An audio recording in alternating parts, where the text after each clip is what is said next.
Bien, estamos con Giovanna Priale de vuelta para conversar sobre, como les comenté, el tema de las AFP, la ONP y el aporte de los independientes. Giovanna, bienvenida a Rumbo Económico. ¿Cómo estás?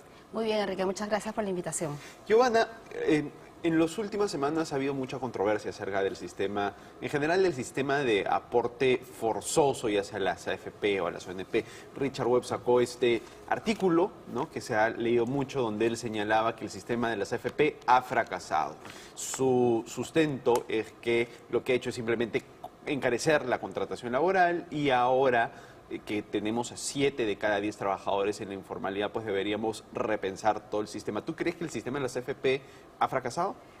Mira, yo creo que el artículo de Richard Webb es muy interesante porque pone en cartera un tema evidente, ¿no? La reforma del sistema de pensiones, como tú lo señalabas, no es solamente la reforma de las AFPs, porque las AFPs ofrecen un producto previsional que es la cuenta individual de capitalización.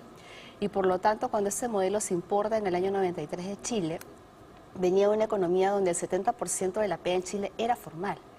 Yo creo que eso es importante tomarlo en cuenta. Las AFPs son parte de una oferta de productos previsionales y por lo tanto lo que podríamos es discutir si el sistema de AFPs como tal tiene puntos de mejora, y yo creo que evidentemente es así, pero esta es parte de la problemática que nosotros como país tenemos que enfrentar. Las AFPs probablemente son un producto o ofrecen un producto que al trabajador dependiente formal, que es tal vez el 30 o 35% de nuestra población, sí lo beneficia. ¿Por qué? Porque es una persona que tiene todos los beneficios sociales, que recibe un sueldo a final del mes y que por lo tanto puede contribuir con su 10% al fondo de pensiones, va a acumular a lo largo del tiempo un número de aportaciones que le va a permitir tener un fondo al final de los 65 años de edad. Sin embargo, tal vez le estamos pidiendo a las AFPs mucho, ¿no? Le estamos pidiendo que resuelva todos los problemas del sistema de las pensiones en el Perú, sin reconocer que la pensión es una consecuencia de tu ingreso a lo largo de tu vida laboral. Un trabajador independiente o un trabajador informal tienen diferentes características en cuanto a la recepción del ingreso. Y por lo tanto, la ONP también, que existe, que ofrece una serie de productos diferentes, es otro elemento que forma parte de esta cobertura que ofrece el sistema de pensiones. Entonces, por un lado tenemos las AFPs y por el otro lado tenemos la ONP.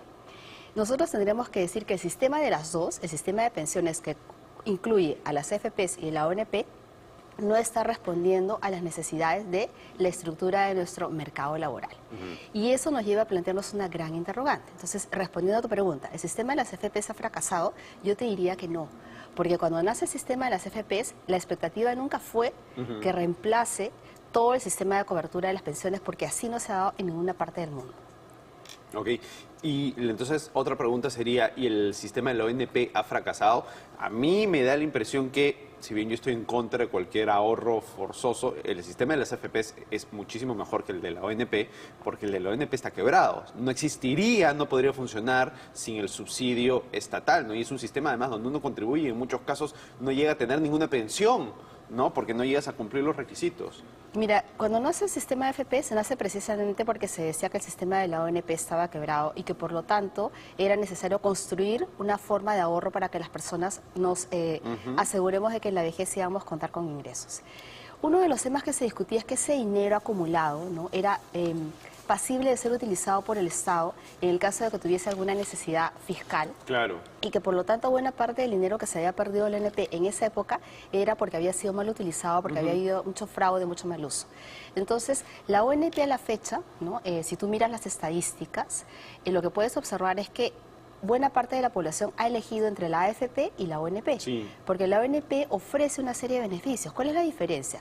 Todos los que aportamos hoy día financiamos las pensiones de los jubilados hoy. Es un sistema diferente, ¿no?, porque hay una solidaridad entre los que aportamos, y es un sistema que se llama el sistema de reparto. Personas que de repente están afiliadas a la ONP pueden ser profesores, ¿no?, personas con ingresos medianos o más bajos, que sienten que al final de su vida laboral pueden tener un ingreso similar o parecido al que tenían, al ingreso que estaban durante su vida laboral recibiendo, ¿no? Entonces, yo no creo que a la fecha el sistema de ONP esté quebrado o pueda quebrar. Entonces, o sea, no está quebrado, pero no podría sobrevivir. O sea, sí está quebrado, porque no puede sobrevivir sin el subsidio estatal. A ver, Digamos, si yo tengo una empresa y la empresa no puede mantenerse por sí sola y solamente vive con un subsidio del Estado, ¿no decimos que está quebrada? yo creo que el punto que tú planteas es muy importante, ¿no? La diferencia entre las AFPs y la ONP es que en la AFP yo tengo acumulado mi fondo de pensiones y por lo tanto estoy ahorrando para mi jubilación. Tengo patrimonio.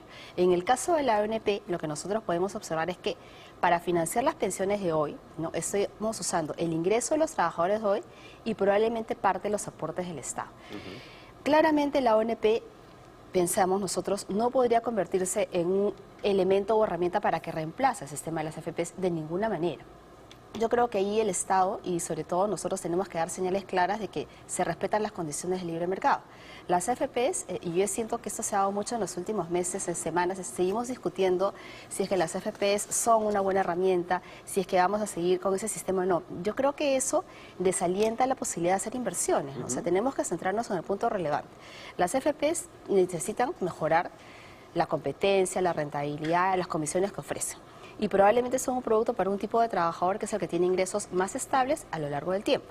La ONP es un sistema que coexiste a la par del sistema privado de pensiones porque ofrece una cobertura para trabajadores que tienen ingresos menores, que probablemente en el FP no podrían rentabilizar sus aportes, y como tú dices, recibe parte de aporte del Estado. Pero en todos los países del mundo el Estado tiene una responsabilidad para la cobertura de las pensiones. ¿Por qué? Porque como tú decías, vivimos más y probablemente para poder coberturar nuestros ingresos en la edad de jubilación, lo que hemos ahorrado no nos va a alcanzar en el caso de la ONP y va a ser necesario el aporte del Estado, que finalmente es aporte de nosotros mismos, porque es parte de lo que nosotros ¿Y te parece que debería existir ese aporte? Porque la verdad es que la ONP se ha convertido en el principal programa social de este Estado, del Estado peruano, ¿no? Por la cantidad de aportes. Más dinero se va a la ONP que, no sé, por ejemplo, a Jaliwarma o a otros programas sociales. Y resulta un poco absurdo teniendo en cuenta que las personas que se benefician con esto son personas que no se encuentran en situación de pobreza y que de hecho tuvieron un trabajo formal durante toda su vida y por lo tanto la posibilidad de ahorrar, ¿no? Deberíamos concentrar la mayor cantidad de recursos de programas sociales en este grupo de gente o en gente que realmente lo necesita. Mira, el punto es clave, ¿no? O sea, el Estado tiene que concentrar el apoyo a las personas de ingresos más pobres, situación de extrema pobreza porque es población vulnerable. Pero acuérdate cuál es el sentido de ahorrar para la pensión de jubilación.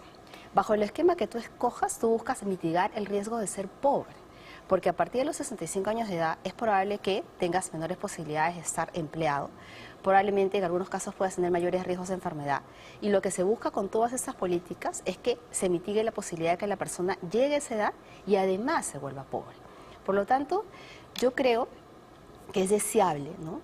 Definitivamente siempre que las personas ahorren su propio dinero, porque es parte de tu riqueza, para poder tener ese fondo al final de tu edad laboral. Giovanna, y para terminar, antes que nos gane el tiempo, ¿qué harías tú con el sistema de los independientes que ahora están tan molestos por tener que aportar una AFP? O a la ONP o a lo que sea. Sí, yo creo que en el tema de los independientes hay dos cosas que me gustaría decir de manera muy breve porque creo que es importante, ¿no? El trabajador independiente tiene una naturaleza diferente a la del trabajador dependiente. Primero, sus ingresos no son ingresos que tú puedas comparar con el salario de un trabajador dependiente. Cuando yo trabajo en una empresa, mi sueldo es para que yo directamente lo destine a mi consumo o a mi inversión. Cuando uno es trabajador independiente, a veces subcontrata a otras personas. Claro, probablemente eso es parte de la informalidad, pero es parte de nuestra realidad. Y por tanto, mi ingreso es el ingreso de una empresa, no es el ingreso del cual yo voy a disponer para pagar mis gastos de comida al fin de mes. Entonces yo creo que ahí el 100% del ingreso no debería ser o servir de base para calcular el aporte de la cotización a la pensión. Yo plantearía la siguiente pregunta: ¿por qué no es posible que las personas elijan libremente declarar qué porcentaje del ingreso que ellas reciben van a considerar como la base para realizar las aportaciones?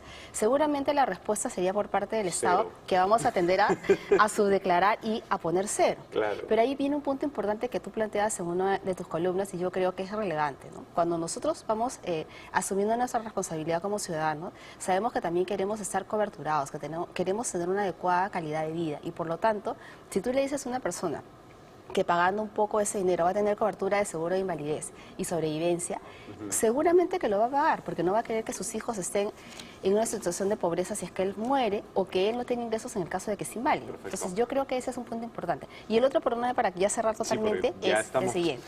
terminando. Para la persona, ese ingreso es su capital de trabajo, Ajá. diferente al de un trabajador dependiente. Y por lo tanto debería además existir la posibilidad de que a lo largo del tiempo yo pueda hacer retiros parciales, Claro. siempre y cuando garantice que el fondo, por ejemplo, no va a ser inferior al 30% del que yo necesitaría al momento de De jubilar. acuerdo, Giovanna, nos ganó el tiempo. Mil gracias, interesantísimo. Gracias por venir a Rumbo Económico. Muchas gracias, Enrique. Bien, nos vamos a una pausa y volvemos con el programa.